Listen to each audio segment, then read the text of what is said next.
They didn't even glance up when I walked through the door, my boots silent on the polished oak floor. No welcome, no embrace, not even a place set for me at the supper table. My father, Harold, scanned me like I was a drifter. Seeking shelter, his eyes narrowing as if my presence was an inconvenience. My mother, Evelyn, scrolled her phone, gushing about my brother's new promotion. A true diplomat, she said, her voice bright, not someone who just wandered off to who knows where.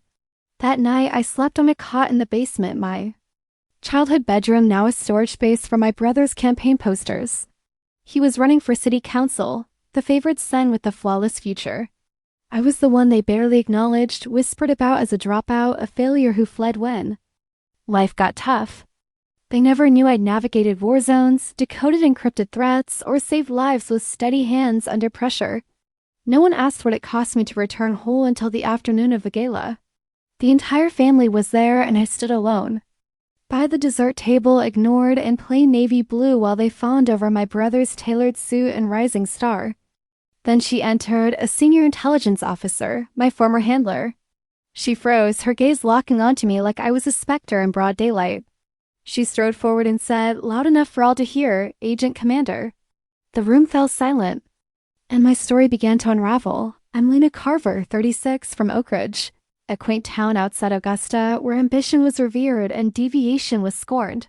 I'm sharing this because I've carried it alone too long and I want to know. You're out there with me. Drop a comment to say you're listening or share where you're from. I love hearing how far a story travels.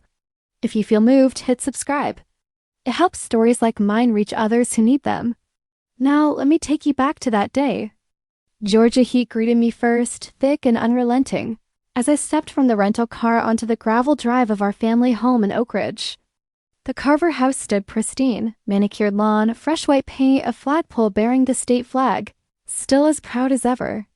The same porch glider where my siblings and I once shared secrets creaked in the breeze, but now only 2 of them counted. I lingered, suitcase in hand, heart heavy. 12 years since I'd last been home, a dozen years of silence, distance, and shadows. The brass plaque by the door read, Ambassador H. Carver, Ret. As if our legacy was carved in stone, all but mine. Inside, the house smelled of lavender and roasted lamb. The living room hummed with neighbors, old colleagues, and local officials, all gathered for my brother Theo's campaign launch. My mother glided past, holding a tray of stuffed mushrooms, offering a curt, "You're here." No warmth, just obligation. My father, still imposing despite his 69 years, approached. "Still breathing?" he said, his tone flat, neither cruel nor kind, like checking a box. "Seems so," I replied, forcing a tight smile. Theo, 39, stood at the room's center, radiant in his navy suit, every inch the diplomat's son. When a guest asked about me, he shrugged. "Oh, Lena, she tried the foreign service, didn't stick. Does some freelance work now, maybe writing." A few polite laughs. I smiled through the sting, but the truth clawed at me. I'd risked my life to protect this nation, to shield him, yet I was a footnote, a vague disappointment dot at supper. I sat at a card table near the kitchen, under a drafty vent, next to a distant cousin's child. The main table displayed a shrine of family pride. Theo's Harvard diploma, my sister Grace's medical awards, even Harold's ambassadorial commendations. Nothing of me, not even a school photo, as if I'd been erased. The cost of my work became clear. At 19, I declined a State Department internship, baffling everyone. What they didn't know, what I couldn't tell, was that I'd been recruited into a covert intelligence unit, a female-led team operating off-record. For 14 years, I was a ghost, my identity scrubbed, my mission sealed. We were shadows until the job ended, or we did. And the job, it seemed, wasn't done. That night, in a budget motel under an alias, I sat on a creaky bed and checked my encrypted phone. One message glowed, Pentagon relay, top clearance. My fingers shook as I unlocked it, my blood chilled. Theo, of all people, had accessed restricted files, once buried so deep even senior officials needed overrides. Why was he digging into classified ops, especially ones tied to me? The gala was held at Augusta's Riverfront Hall, a glittering venue for Theo's council campaign. I stood outside, my name absent from the guest list. "Check again," I told the young usher, showing a digital invite Theo sent last minute. He sighed, then waved me in. back rows only. I took my seat, last row, right aisle, a +1 they hoped wouldn't show. No name tag, no acknowledgement, just me blending into the hum of elite chatter. Theo shone on stage, his speech. Flawless, touting family legacy. Harold's diplomacy, Evelyn's charity, Grace's surgical breakthroughs. I'm proud to continue that tradition, he said, his eyes skimming past me. No mention of his eldest sister, the one who vanished. I expected nothing else, but the omission hit hard. Then the doors swung open. A woman in a sharp blazer entered, late but commanding. Mid-40s, silver-streaked hair, a presence that silenced whispers. I knew her instantly, Colonel Miriam Holt. My handler from a desert op 8 years ago where we decoded a Terracel's plans under fire. She scanned the crowd, her eyes locking on me, her posture stiffened. She approached, her voice carrying. Agent Commander. The room froze. Chairs shifted, glasses clinked, gasps rippled. Theo's smile faltered mid-sentence. Evelyn's phone slipped from her hand. Harold's brow creased, disbelief etched deep. I nodded, subtle, as if she'd merely recognized an old friend. No words, no denial, just truth laid bare. Miriam returned the nod, taking a seat nearby, as if she hadn't just shattered their narrative. The gala stumbled on, Theo rushing his speech, his hands unsteady. The applause was tepid, the crowd unsure who the night's hero was. Outside, under the venue's awning, guests whispered, eyeing me. Agent Commander? One murmured. I walked away, the humid air brushing my face like a memory. The secret I'd buried was surfacing, and I felt every piece of my hidden life rising, ready to demand its place. The silence in Augusta's riverfront hall was deafening. Colonel Miriam Holt's words, Agent Commander, hanging like a grenade's. Pin pulled in midair. The gala, meant to launch my brother Theo's city council campaign, froze as 80 guests turned, their gazes piercing me. I stood by the dessert table, my navy dress suddenly too tight, my pulse steady despite the humiliation of moments before. When Theo had erased me from our family's legacy. My father, Harold, gripped his wine glass, his diplomat's mask cracking with confusion. My mother, Evelyn, fumbled her phone, her face pale. My sister, Grace, stared at her plate, avoiding. The scene? Theo, mid-speech on stage, faltered, his polished smile twitching. Whispers erupted, a tide of shock and curiosity. I nodded to Miriam, a faint acknowledgement, refusing to crumble under their scrutiny. Then I felt a shift. Someone stood beside me. My partner, Julian, who'd been at the bar, placed a hand on my back, his presence a quiet shield. What he did next changed everything. Julian, a cybersecurity analyst who'd known my covert past for 3 years, stepped forward, his voice calm but cutting through the murmurs. Excuse me, he said, addressing the room, his eyes locked on Theo. Since we were writing family history tonight, let's clarify something. Lena Carver isn't a dropout or a drifter. She's a decorated operative who risked her life for this country while her family dismissed her. Gasps punctuated the air. Harold's jaw tightened. Evelyn's hand flew to her chest. Theo, still on stage, gripped the podium, his campaign spotlight stolen. Enough, Harold barked, rising. This isn't the place. Julian didn't flinch. It's exactly the place, sir. You ignored Lena for 12 years, called her a failure. Yet she's saved lives you'll never know about. He turned to Miriam, who nodded subtly, her authority bolstering his words. Colonel Holt recognized her tonight because she sees what you refuse to. Theo, regaining composure, cut in, his voice sharp. This is my event. Security, escort them out. 2 ushers approached, but Miriam stood, her presence halting. Them, I'd reconsider, she said coolly. The Augusta Chronicle might find it newsworthy that Harold Carver's daughter and her partner were removed from his son's gala after being honored as a hero. Theo froze, aware of the reporters in the crowd. His campaign couldn't afford the scandal. Julian continued, undeterred. Lena built a community literacy program in Savannah, teaching kids from war-torn regions to read, all while wanting ops overseas. She funded your condo deposit, Theo, when your first campaign tanked and never asked for credit. Theo's face drained of color. That secret was ours alone, a rare moment I'd helped him without expectation. She's been your family's. Shadow, carrying burdens you'll never understand. The room was still, the clink of a fork the only sound. Julian faced Harold. For 36 years, you told Lena she wasn't enough, too independent, too unconventional. You withheld love like a weapon, and tonight you let Theo erase her. He turned to the guests. Real family doesn't demand perfection. It stands with you, sees you, even when it's hard. Theo's voice broke through, weak but defiant. You've no right to speak here. Julian met his gaze. You lost that right when you dismissed a hero to boost your campaign. He took my hand, his warmth grow. He took my hand, his warmth grounding me. Lena's the strongest person I know, not because she met your standards, but because she survived them. He raised his glass. To Harold Carver for showing us the family we'll never be. We walked toward the exit, the crowd parting silently.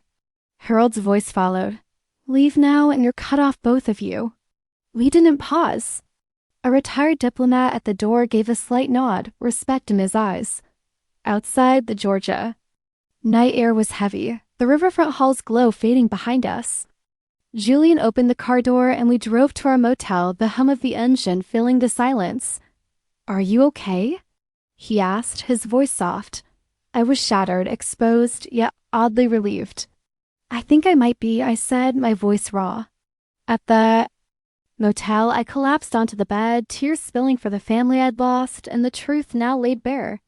Julian held me, his shirt dampening. I'm sorry you had to do that, I whispered. I'm not, he said. Harold needed to hear. My encrypted phone buzzed 7 missed calls from Harold, voicemails dripping with rage, demanding apologies. I deleted them, my hands steadied. By morning, Theo's text arrived. You and Julian ruined my night. Typical Lena, always the drama. It stung, framing me as the chaos when Harold had dismissed me. I didn't reply. Grace called, her voice hesitant. That was intense last night. Is it true about the condo? Yes, I said. Why didn't you tell me? She asked. Because it wasn't about leverage, I replied. A pause. What Dad did wasn't okay. I've never seen him like that. It wasn't support, but it was a crack in her loyalty to Harold. I hung up, staring at my phone, grappling with Theo's breach. Why had he accessed those files? At Savannah's Literacy Center, my colleague Mara noticed my exhaustion. Take a few days, she urged. We'll cover the new classes. I agreed to 3, spending them in a haze of grief and anger. That night, I logged into my secure system, tracing Theo's access. The files are from Operation Nightfall, a 2010 mission in Yemen, where my team dismantled a trafficking network. Theo had tripped a shadow alert, exposing fragments of my identity. Was it ambition, curiosity, or something darker? I drove to Oakridge, parking a block from the Carver house. Theo answered my knock in jeans, his campaign polish gone. We sat on the back porch, the air thick with cicadas. You dug into Nightfall, I said, my voice low. Why? He paled. It was for a policy paper on covert ops reform. I didn't. No, it was you. His eyes darted away. I swear I didn't publish it. I believed his panic, but not his innocence. Those files were locked for a reason, I said, standing. You've no idea what you've started. I left, the weight of his carelessness sinking in. Back at the motel, another encrypted message waited, a red flag protocol. Someone was exploiting Theo's breach, aiming to erase Nightfall in me. The past I buried was clawing back, and I was still a target. The drive back to our motel. In Augusta was quiet, the city's neon lights blurring past like fleeting memories. Julian's hand rested on mine, a steady anchor as I wrestled with the echoes of Colonel Miriam Holt's words, Agent Commander, and the sting of Harold's public dismissal at Theo's gala. My father's erasure of me from our families. Legacy, followed by Julian's fierce defense, had left me raw, a mix of humiliation and tentative hope churning within. At our motel, the weight of 12 years crashed over me. I sank onto the creaky bed, sobs breaking free, decades of suppressed pain spilling out. Julian knelt beside me, his arms warm, his voice soft. You didn't deserve that, Lena, he said. I'm sorry you had to face it. I'm sorry you had to fight for me, I replied, my voice trembling. I've wanted to call out. Harold for 3 years, he said.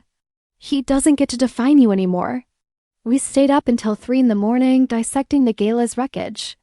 The shock of Harold's cruelty mingled with grief for the father I never have, anger.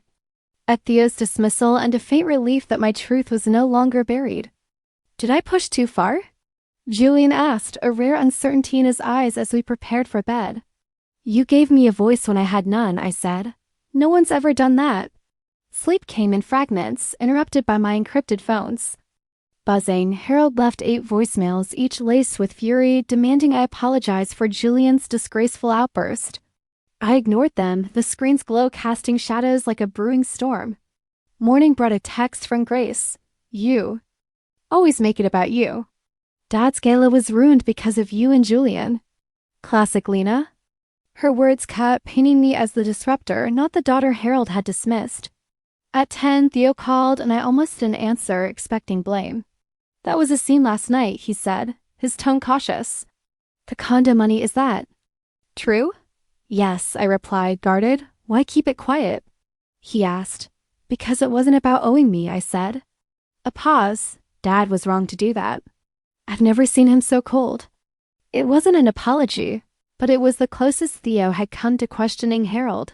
Monday at Savannah's Literacy Center, my colleague Mara noticed my weary face.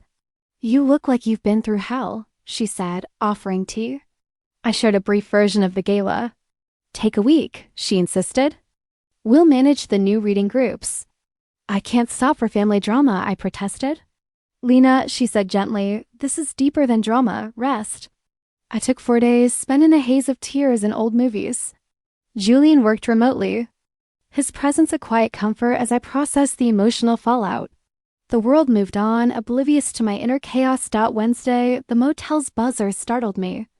Aunt Clara, Harold's sister, stood there holding a small box, her usual poise softened by unease. Can we talk? She asked. I let her in, wary. Harold's actions were shameful, she said, sitting stiffly. I should have spoken. I've excused his behavior too long, thinking it was just his way.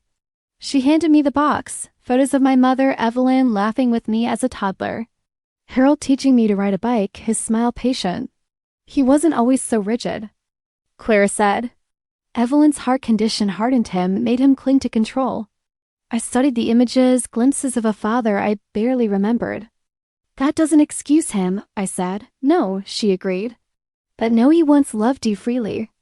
After she left, I tucked the photos away, unable to dwell but unwilling to discard them. The gala's ripples spread. Cousins I rarely spoke. Texted, curious. Harold's old colleague called, saying he'd always found Harold too harsh. The family narrative, long shaped by Harold's standards, began to fracture. 5 days post-gala, Harold's name on my phone triggered a panic. Attack, my breath shallow.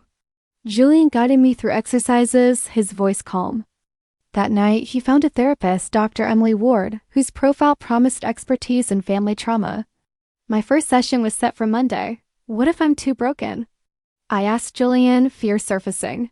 You're not broken, he said, pulling me close. You're wounded. That's different. Wounds heal. Thursday, I returned to the Literacy Center, diving into lesson plans to quiet my mind. Mara checked in, her concern genuine. That afternoon, an email arrived from Miriam Holt. I'm in Macon, she wrote. Harold's dismissal of you reminded me of a colleague he undermined years ago. If you're settled, let's meet for coffee. True allies matter more than blood. Her words sparked hope, a sign that not all of Harold's world saw me as a failure. That night, I dug deeper into Theo's breach. Using my secure laptop, I traced his access to Operation Nightfall, a 2010 Yemen mission. He'd tripped a shadow. Script exposing my coding name, Agent Carver. The files held raw logs, my team's infiltration, the lives we saved, the betrayals we survived. Theo claimed it was for a policy paper, but the red flag protocol suggested otherwise. Someone was exploiting his access, targeting Nightfall's erasure and Meet. Friday. Claire called again, sharing that Harold had a minor stroke scare, his stress high since the gala. He asked about you, she said. I paused, unsure how to feel. Thanks for telling me, I said, my voice neutral. The news didn't shake me as it once would. Harold's vulnerability humanized him, but it didn't erase his cruelty. At the Literacy Center, I launched a new reading program for refugee teens, channeling pain into purpose. Mara noticed a shift. You're steadier, she said. I smiled, realizing I hadn't second-guessed myself all day. A small victory does. I walked to our motel. The photos Clara gave me weighed heavy. They showed a Harold capable of warmth, now lost to control. I wondered if that man still existed or if he'd vanished with Evelyn's illness. That night, Julian and I discussed moving to Macon, closer to Miriam's network for a fresh start. The idea felt daunting yet liberating. As I fell asleep, I noticed I hadn't checked for Harold's voicemails, a step toward reclaiming myself. Fragile but real. 4 months after the gala at Augusta's Riverfront Hall, where Harold's dismissal, "You may go," had cut deep, and Julian's defense had ignited a spark of self-worth, I sat in Dr. Emily Ward's office in Savannah. The room with its warm wood tones and shelves of psychology books felt like a refuge from the storm of my past. "Tell me about your father," Dr. Ward said, her voice steady yet kind. For 45 minutes, I unraveled memories I'd buried. Harold's cold critique at my first poetry reading at 12. His absence from my high school graduation, the way his approval was a prize always just out of reach. Dr. Ward listened. Her notes minimal, her gaze free of judgment. "Lena," she said as we wrapped up, "have you considered how Harold's need for control shaped your self-perception?" That question cracked open a new lens on my pain, marking the start of a 5-month journey to reclaim my identity. At our motel, Julian was researching Macon, our planned new home. "It's got a thriving arts scene," he said, showing me listings for charming cottages and community spaces for our literacy program. "Are we running?" I asked, half teasing, as we browsed photos of tree-shaded streets. "We're building something ours," he replied. "That's not running." His certainty steadied me, but doubts lingered. Could I truly escape Harold's shadow? That night, my encrypted phone buzzed with Harold's 9th voicemail since the gala, demanding I retract Julian's slander. I deleted it, a quiet rebellion that felt both terrifying and empowering. Tuesday. At the Literacy Center, Harold's former aide, Nora, visited unannounced, her gray hair neatly pinned. "Harold doesn't know I'm here," she said, her voice firm. Over coffee at a nearby diner, she revealed his workplace tyranny. He belittled staff, took credit for their work, held grudges over nothing, she said. After Julian's speech, 3 colleagues told me they always thought he was too harsh on you. I sipped my coffee, processing her words. "Why now?" I asked. "Because I watched you shrink under his impossible standards for 15 years, she said. I stayed silent then. "Not anymore." Her validation was a lifeline, confirming my pain wasn't imagined. That evening, I shared Nora's visit with Julian. "It's like the world's echoing what you said at the gala," I told him. "I'm not the failure." He squeezed my hand. "You never were." We spent hours planning our Macon move, creating a timeline for relocating the literacy program. A Macon nonprofit had offered Julian a cybersecurity role with a pay raise and remote options. "It's like the stars are aligning," he said, grinning at the contract.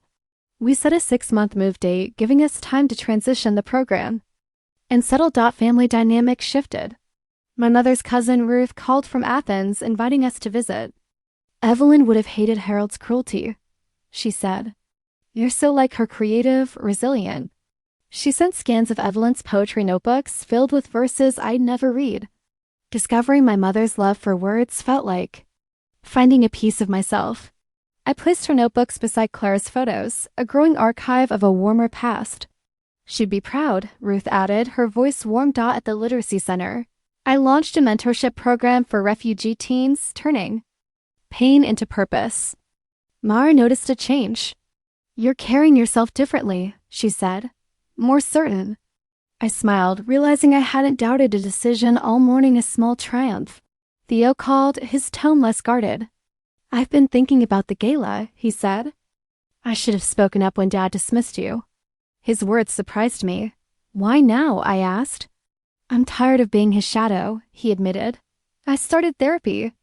It showed me how much I've chased his approval. It wasn't reconciliation, but it was progress, a step toward understanding." Grace, however, doubled down. Her text read, "You and Julian humiliated. Dad, my medical conference is in June. Don't expect an invite if you can't behave." I stared at the message, recognizing her loyalty to Harold.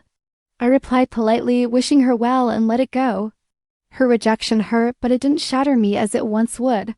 Dr. Ward helped me see that my siblings' choices weren't my burden. You can't control their reactions, she said. You can only protect your peace. Friday, an email arrived from a regional education board nominating our literacy program for a Community Impact Award. It felt like a direct counter to Harold's dismissal of my work as freelance nonsense.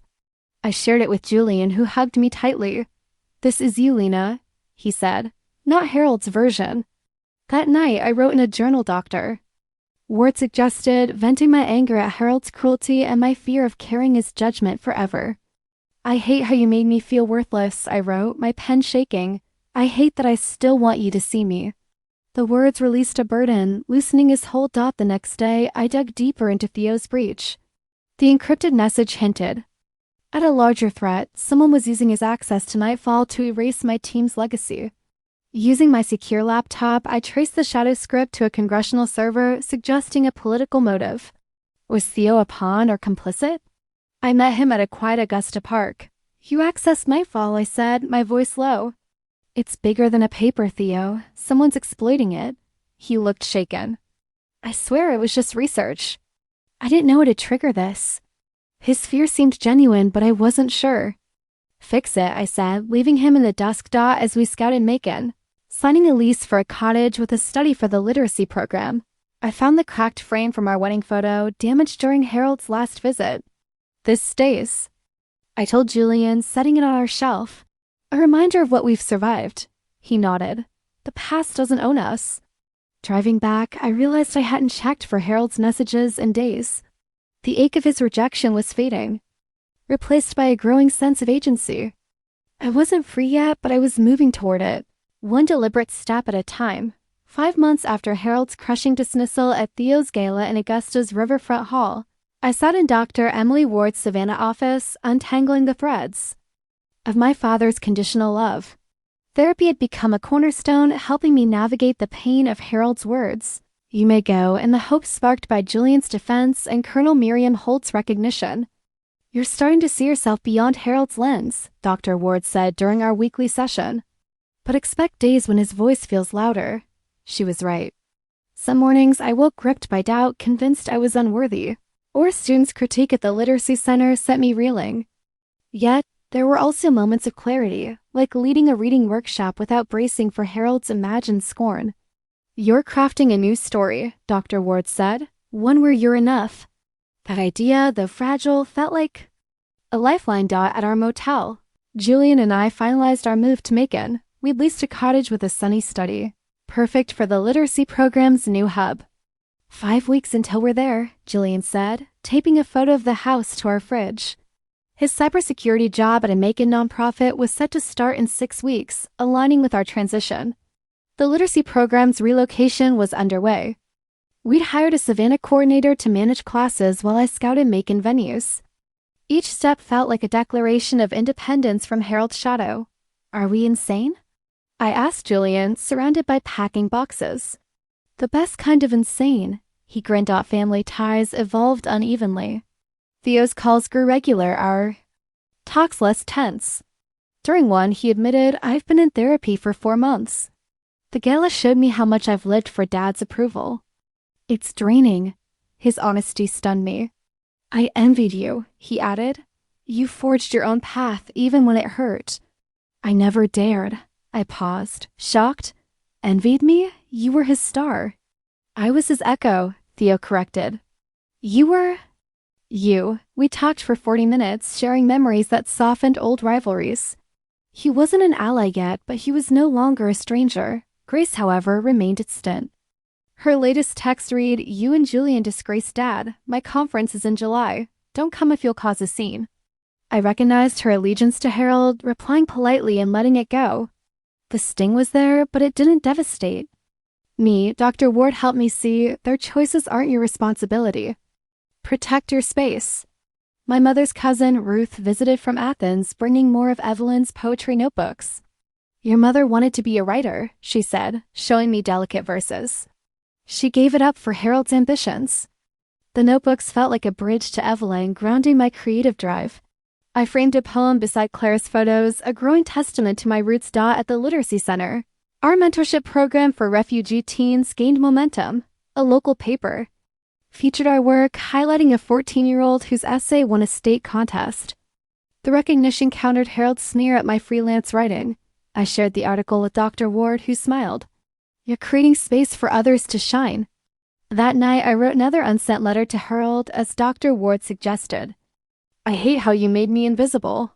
I hate that I spent 36 years chasing your nod."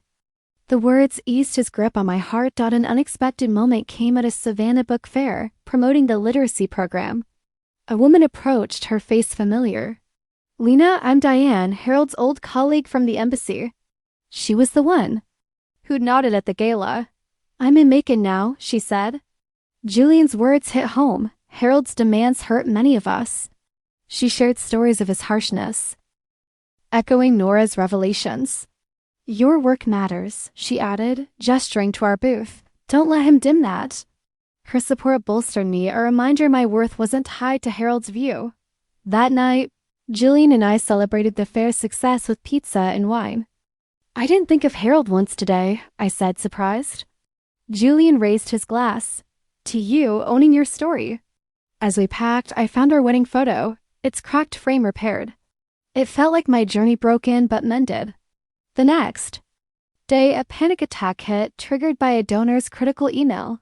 Dr. Ward had warned of setbacks, so I breathed through it, Julian's voice guiding me. "It's a wave," he said. "Let it pass." It did, a sign of growth. Theo's next call brought unsettling news. "Dad had a health scare, a mild stroke," he said. "He's okay, but he's quieter." Asked about you. I paused, conflicted. "What do you want me to do?" I asked. "Nothing," Theo said. "Just sharing." The news sat heavy, humanizing Harold without erasing his cruelty. Dr. Ward suggested medication for my panic attacks. "It's a tool," she said. After research, I started a low-dose prescription. Within 4 weeks, the constant dread softened, and I slept better, a subtle but vital shift. My investigation into Theo's breach deepened. The red flag protocol pointed to a congressional server suggesting a political agenda to erase Nightfall. I met Theo at a Macon cafe. "Someone's using your access," I said. "It's not just a paper, Theo. They want my teen gone." He looked rattled. "I didn't know it'd go this far." "I'll help fix it." His sincerity was unclear, but I needed allies. That night, I traced the breach to a senior aide, Senator Paul Grayson, known for opposing covert ops reform. Was Theo a pawn or a player? As our move neared, we visited Macon, finalizing the cottage lease. The studies bay window was ideal for literacy workshops. Back in Savannah, I expanded the program's mission, launching a storytelling class for trauma survivors. It felt personal, turning pain into purpose, Mara noticed. "You're leading with strength," she said. That night, I dreamed of Evelyn riding beside me, her smile free of Harold's control. Waking, I felt her presence, affirming my worth. As we packed our Savannah life, I realized Harold's voicemails had stopped. His silence was no longer a wound but a fact, and I was ready for Macon's new chapter. 6 months after Harold's public dismissal at Theo's gala in Augusta's riverfront hall, I stood in our Macon cottage, unpacking the last box from our move. The cozy study, now home to the literacy program's new office, glowed with morning light, a promise of fresh beginnings. The repaired wedding photo sat on a shelf, its once cracked frame a symbol of resilience. Julian, settling into his cybersecurity role at a Macon nonprofit, was outside setting up a porch swing for our first community reading event. Macon's vibrant art scene and distance from Oakridge's ghosts made it feel like home. Dr. Emily Ward's therapy sessions, now bi-weekly via video, kept me grounded. "You're rewriting your narrative," she said in our latest call. "But Harold's voice may linger. It'll fade with practice." Life in Macon took root. The literacy program's storytelling workshop for trauma survivors launched with 10 participants, their narratives echoing my own journey. A local magazine featured our opening, calling us a haven for unheard voices. The praise countered Harold's dismissal of my work as freelance nonsense. Julian's job designing secure education platforms complemented our mission, and we'd spend evenings planning digital storytelling tools. "We're building something lasting," he said, sketching app layouts. Yet old wounds resurfaced. A critical review of our workshop triggered a panic attack, but my medication and breathing exercises, refined with Dr. Ward, eased it quickly. Progress, not perfection, I reminded myself, her mantra studying me. Family dynamics shifted. Theo visited twice in 4 months, his therapy softening old tensions. He brought gifts, a carved bookshelf, a poetry anthology. Therapy's brutal, he admitted over coffee during his last day. I spent 37 years chasing Dad's approval. You were braver, Lena, choosing your path. His words reframed our rivalry, easing years of distance. Grace remained loyal to Harold. Her conference photos arrived via email, no message included. I felt a pang but let it pass, respecting her choice. Aunt Clara called regularly, her rift with Harold growing since she'd supported me. He's lonelier now, she said. His stroke scare changed him, but he won't admit it. I listened, unsure how to respond. A breakthrough came at a Macon literary festival where I shared a poem about Evelyn. Halfway through, I realized I wasn't scanning for Harold's disapproval. The applause felt earned. You own that stage, Julian said afterward as we mingled with local writers. Dr. Ward noted the shift. Your voice is overtaking his, she said. That week, I wrote another unsent letter to Harold. I'm done letting you erase me. I'm enough.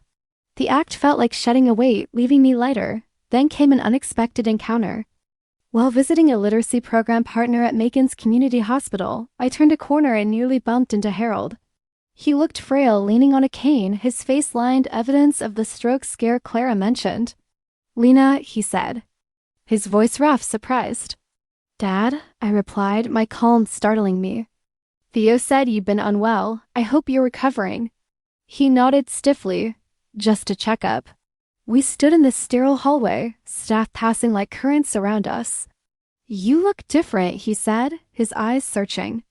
I touched. My slightly rounded belly, a secret Julian and I had confirmed. I'm pregnant, due in November. His expression flickered shock, perhaps regret, quickly veiled. Congratulations, he said, formal. Thank you, I replied. Silence hung heavy with unspoken history. I waited, half expecting an apology, but his posture remained rigid. I should go, I said. My colleague's waiting. He nodded. Give my regards to Julian. The ordinariness of his words, so unlike his gala cruelty, almost made me smile. I walked away, my steps even, no panic rising. The encounter left me reflective, not broken. He'll never change, I told Julian that night, curled on our couch. Not fully. Probably not, he agreed. Are you okay with that? I nodded. I am. His limits aren't my fault. Our community reading event brought together new friends and chosen family. Theo arrived, hugging me warmly, his partner Sophie, a teacher, at his side. Clara drove in, her presence a quiet defiance of Harold's control. Literacy program volunteers mingled with Julian's nonprofit team, laughter filling our backyard. As dusk settled, Julian raised a glass. To Macon, to new chapters, and to Lena, who's stronger than she knows. Glasses clanked, and I felt a warmth I'd once sought from Harold, now found in this circle. Later, Theo helped clear plates, a new ease between us. I told Dad about the baby, he said. He didn't say much, just asked for a photo. I nodded, neither pained nor eager. Harold was fading from my story center. The next week. I met Diane at a Macon cafe. Your gala speech inspired me to leave a toxic job, she said. You're building something real here. Her words echoed Nora's, reinforcing my value. The literacy program won a regional education award, and we celebrated with a student reading night. Watching a shy teen share her story, I felt a purpose Harold couldn't diminish. That night, I traced the Nightfall breach further. The congressional server linked to Senator Paul Grayson's aide, Clara's old colleague, suggesting a deliberate move to erase my team's legacy. I confronted Theo via video call. Your paper was exploited, I said. Grayson's team wants Nightfall gone. He looked shaken. I'll testify if needed, he offered. His sincerity was clearer, but trust was fragile. As autumn painted Macon's trees amber, we prepared for our baby. Theo sent a bassinet, Clara knitted blankets. I found Evelyn's notebooks, now framed in our nursery. You'd love this, I whispered to her memory. Harold's health updates reached me through Theo, but they no longer disrupted my peace. I was building a life rooted in love, not validation, and for the first time, I believed I was enough. 7 months after Harold's public dismissal at Theo's gala in Augusta's Riverfront Hall, I stood in our Macon nursery, folding tiny clothes. Under a star-shaped lamp's soft glow. At 6 months pregnant, my belly was a gentle curve, a daily reminder of the life Julian and I were building. Our cottage, with its study now bustling with the literacy program's storytelling workshops, felt like a true home. Macon's embrace had rooted us, and the distance from Oakridge had loosened Harold's grip on my heart. Dr. Emily Ward's therapy sessions, now monthly, continued to guide me. "You're thriving, Lena," she said via video. "Motherhood will challenge you, but you've built a foundation to meet it." She warned of setbacks, though. As Harold's voice could resurface with new stressors, the literacy program flourished, our trauma survivors workshop growing to 14 participants. A 16-year-old story about overcoming displacement. Won a regional award, its publication a quiet rebuke to Harold's dismissal of my work. "You're giving voices to the silenced," Julian said, reviewing grant applications for our free reading camp, now serving 25 kids.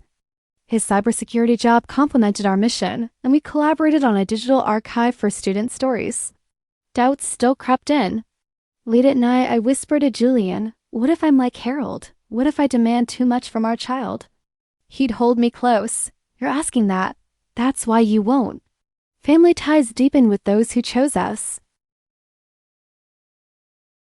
Theo visited monthly, his therapy easing old wounds. During a weekend stay, he helped assemble the nursery's crib, confessing, "I used to think Dad's approval was everything. Now I see it hollowed me out." He brought a mobile of paper. "Cranes for the baby," a gesture that warmed me. "You'll be an incredible mom," he said, his hug genuine. Aunt Clara, now a regular, sent weekly care packages, knitted booties, herbal blends, and shared stories of Evelyn's poetry. "She'd be so proud," Clara said, her voice thick. Her estrangement from Harold was firm, a stand for her values.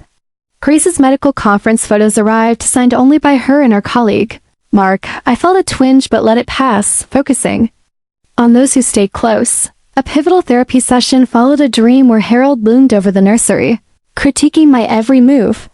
"I'm scared I'll pass on his damage," I told Dr. Ward. She suggested writing a letter to my unborn child, promising the love I never received. That night I wrote, "You'll never need to earn my love. You're enough." Tears fell. Cleansing, a vow to break Harold's cycle. The letter joined my unsent ones to him, a record of my healing. My medication kept panic attacks rare, triggered only by major stressors like a grant rejection. "You're rewiring your response to stress," Dr. Ward said. "That's powerful." An encounter came at a Macon Arts Fair, promoting the literacy program. A man approached, familiar but distant. "Lena, I'm Victor, Harold's embassy colleague." He nodded at the gala. "I'm local now," he said. Julian's speech resonated. Harold's rigidity hurt us all. He shared stories of Harold's demands, reinforcing Nora's words. "Your program's inspiring," he added. "Don't let him take that." His support strengthened my resolve, a reminder my worth stood apart from Harold's judgment. That evening, Julian and I celebrated with takeout and cider. "I didn't think of Harold all day," I said, surprised. Julian toasted, "To claiming your space." As we packed baby supplies, I found our wedding photo, its frame mended. "It's us," I told Julian, broken but whole. The next day, a panic attack hit, sparked by a donor's critique. Julian coached me through it. "It's a wave," he said. "It'll pass." It did, faster than before, a sign of growth. Theo's next call brought news. "Dad had another health scare, a heart issue," he said. "He's stable, but he's quieter. Asked about you twice." I paused, the news stirring mixed feelings. "Thanks for telling me," I said, neutral. Harold's fragility didn't erase his cruelty, but it humanized him. Dr. Ward suggested exploring medication adjustments. "It's support, not a cure," she said. After 3 weeks on a new dose, my anxiety eased further, and I slept through the night a quiet victory. The Nightfall breach investigation intensified. I traced the congressional server to Senator Paul Grayson's aide, Victor's former colleague, suggesting a deliberate push to erase my team's legacy. I met Theo at a Macon park. "Your access was a catalyst," I said. Grayson's team wants Nightfall buried. Theo looked shaken. I'll testify, Lena. I didn't mean for this. His offer felt sincere, but I needed proof. That night, I accessed Nightfall's raw logs via my secure system, confirming Grayson's aide had altered reports to paint the mission as a failure. I shared the evidence with Miriam Holt, who promised to escalate it to trusted Pentagon contacts. As November neared, we prepared for our daughter's arrival. The nursery glowed with Evelyn's poems and Claire's blankets. Theo and Sophie joined parenting classes with us, laughing through bottle-feeding drills. We're a team, Julian said, easing my fears of failing as a mother. The literacy program's camp thrived with 30 kids sharing stories. Watching them, I felt a purpose Harold couldn't touch. That night, I received a letter from Harold, his handwriting shaky. Lena, I regret the gala. I was wrong. It was brief, no excuses, but it stirred a quiet ache. Dr. Ward advised, you don't owe him a response. Honor your needs. I chose silence, not from anger, but because my peace didn't hinge on his remorse. I tucked the letter away. Relic of a fading past. Our baby shower united Theo, Sophie, Clara, and Macon's friends. Julian toasted, to our daughter Lena's courage and our chosen family. I looked around, surrounded by love that didn't demand perfection, and felt whole. As we packed for Macon's future, I whispered to Evelyn's memory, you love her. Harold's updates via Theo no longer shook me. I was building a life of love, not approval, and I knew with certainty I was enough. 8 months. After Harold's public dismissal at Theo's gala in Augusta's Riverfront Hall, you may go, I stood in our Macon cottage, cradling our newborn daughter, Elise Evelyn Carter, born after 16 hours of labor. Her tiny face, with eyes mirroring my mother's, filled me with a love so deep it drowned out the pain of that night. Sunlight streamed through the nursery, illuminating Evelyn's framed poems and our repaired wedding photo. Its once cracked frame a symbol of our strength. Julian beside me brushed Elise's cheek, whispering, she's perfect. I vowed silently. Elise would grow up knowing she was enough, her worth never tied to perfection. My journey, sparked by Harold's rejection and Julian's defense, had led here a life defined by love, not validation. Macon had become our haven. The literacy program thrived, its trauma survivors workshop now serving 16 students, one of whose essays won a National Youth Award. You're building legacies, Julian said, editing footage from our free reading camp now reaching 40 children. His cybersecurity platform for student stories launched, amplifying our mission. Dr. Emily Ward's therapy now quarterly shifted to reflection. You've reclaimed your identity, she said. Elise will test you, but you're ready. Panic attacks were rare, my medication a steady ally, and I laughed freely, unburdened by Harold's shadow. Chosen family grounded us. Theo visited often, his relationship with Sophie now engaged. At Elise's birth, he brought a stuffed book toy, holding his niece with awe. She's got mom's eyes, he said, echoing my thoughts. His therapy had forged a bond, our talks healing old rifts. I used to think you ran away, he admitted. Now I see you ran towards something real. Aunt Clara, fully estranged from Harold, knitted Elise a star-patterned blanket. Evelyn would adore her, she said, watching Elise sleep. Grace sent a formal baby gift, no note attached. I accepted it without pain, her distance a choice I couldn't change. A pivotal moment came at a Macon Community Center, hosting our camp showcase. I shared a story about Evelyn, realizing I wasn't seeking Harold's approval. The applause felt like mine. Dr. Ward noted, you've silenced his voice. I wrote another unsent letter. I'm free of you, Harold. I'm enough. The act sealed my detachment. The Nightfall threat resolved when Colonel Miriam Holt's Pentagon contacts exposed Senator Paul Grayson's aide. Theo testified, admitting his breach was accidental, and provided logs proving Grayson's manipulation to erase our mission. The aide was dismissed, Nightfall's truth preserved. You protected us, Miriam emailed. Your team's legacy is secure. An unexpected encounter came in February at a Macon library, where I was speaking on literacy and trauma. Harold appeared, leaning on his cane, his face weathered. Lena, he said, his voice soft. Dad, I replied, steady. How's your health? Stable, he said. I heard about your daughter. Congratulations. I nodded. Thank you. His eyes lingered on my confidence, a contrast to the daughter he'd dismissed. "You've changed," he said. "I have," I replied. Silence settled, no apology offered, no expectation held. "I should go," I said. "My speech starts soon," he nodded. "Best to Julian." I walked away, no racing pulse, no ache. "He's just a man now," I told Julian later, nestled on our porch. "Not my judge." "That's freedom," Julian said, kissing my forehead. Our spring reading festival united Theo, Sophie, Clara, and Macon friends. Julian toasted, "To Elise, Lena's strength, and our family." I felt complete, surrounded by love that didn't demand flawlessness. The literacy program won a National Impact Award, and I was invited to consult on a literacy initiative in Atlanta. Watching a shy teen read her story, I saw my purpose undimmed by Harold. That night, Theo shared that Harold was seeing a counselor, his health scare, and my absence shifting him. "He misses you," Theo said. "That's his journey," I replied, unmoved. I'd stopped checking for Harold's messages months ago. In March, Claire sent Evelyn's final poem, a tender ode to hope written before my birth. I hung it in our living room, a testament to my mother's spirit. Elise's first smile at 9 weeks felt like Evelyn's blessing. Theo and Sophie planned their wedding, inspired by our chosen family. "You showed me love doesn't need conditions," Theo said. Even Grace texted, "Congrats on the baby." I replied kindly, leaving the door open but not chasing her. Harold's letter, tucked in my drawer, no longer held power. Dr. Ward affirmed, "You've chosen your peace." The community center hosted our award ceremony, veterans and students filling the seats. Theo spoke first, his voice clear. "I thought my sister failed us. I was wrong. She never stopped fighting for what mattered." A slide showed me a Yemen, dusty but resolute, no name, just a caption.